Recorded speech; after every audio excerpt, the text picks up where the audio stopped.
Thanks, Mr. Secretary. We have good attendance. We'll go right to questions and take 5-minute rounds, but if senators want to stay and ask a second 5-minute round of questions, we'll provide time for that. Let me begin, Mr. Secretary. I'm for doubling energy research, but that costs about $5 billion. I mean, if we doubled the energy research in the Office of Science, that'd be going from about 5 to 10. Is that about right?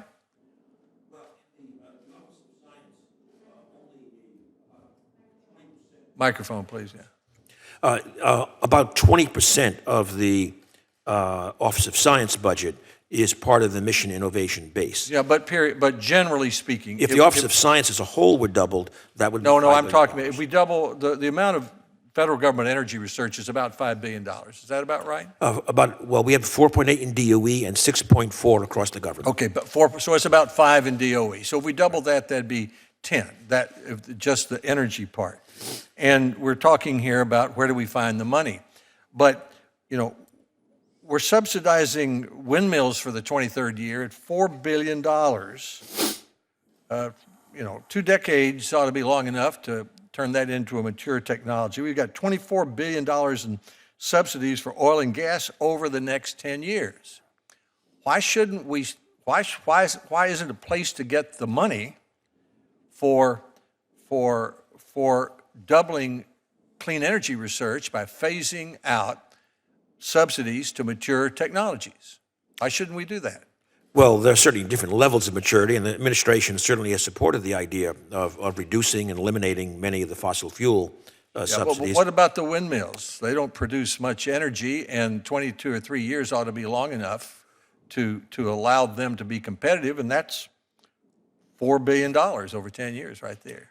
Well, of course, we were very pleased, actually, with the extensions of the wind and solar credits over a fixed time But I'm saying if we got rid of them, we could use it for clean energy research. We've got to set priorities somewhere. And the continuing incentive, we think, is very important. It's the combination of technology and deployment that right now is helping drive costs down quite dramatically. I don't think it's a very complicated equation. I think we could, instead of tax credit for mature technologies to subsidize wind developers, most of that money goes to rich people who take tax deductions, and to subsidize oil and gas production, we could give tax credit for the R&D that you want, and that would be one way to find the money. May I ask you some questions about nuclear waste storage and whether there's a role for private storage options?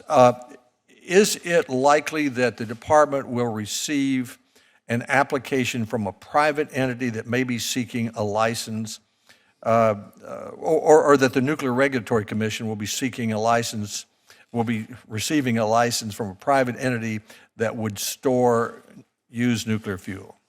First, the answer is yes, that we certainly do see a role for private storage, and my understanding is the NRC may receive an application this year. What are the benefits of private storage in terms of technical feasibility, schedule, cost, and management flexibility? Well, the devil's in the details, but we think that private storage could have advantages in an accelerated schedule, potentially, much more flexibility, and also getting a kind of firm cost up early. So I think there could be many advantages. Last year, Senator Feinstein and I included in the Senate Energy and Water Appropriations bills language to clarify the department's authority to pursue private storage options. Do you support that language? Yes, I do. Thank you. My own view is that we should proceed on all tracks at once toward a solution, to finding a place to put used nuclear fuel. Number one in my book would be Yucca Mountain. Although that's certainly not unanimous in the Senate, and we have a stalemate there. But we've said many times that even if we filled up Yucca Mountain, we'd still need other storage sites. Is that not true?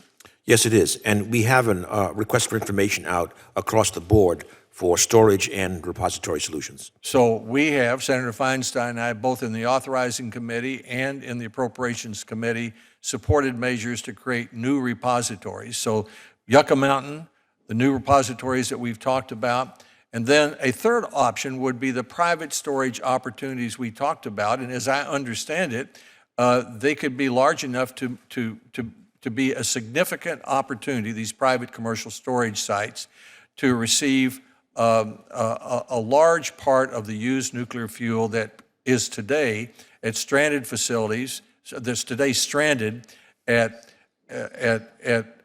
reactor sites that have been closed. Yes, I agree with that. Thank you, Mr.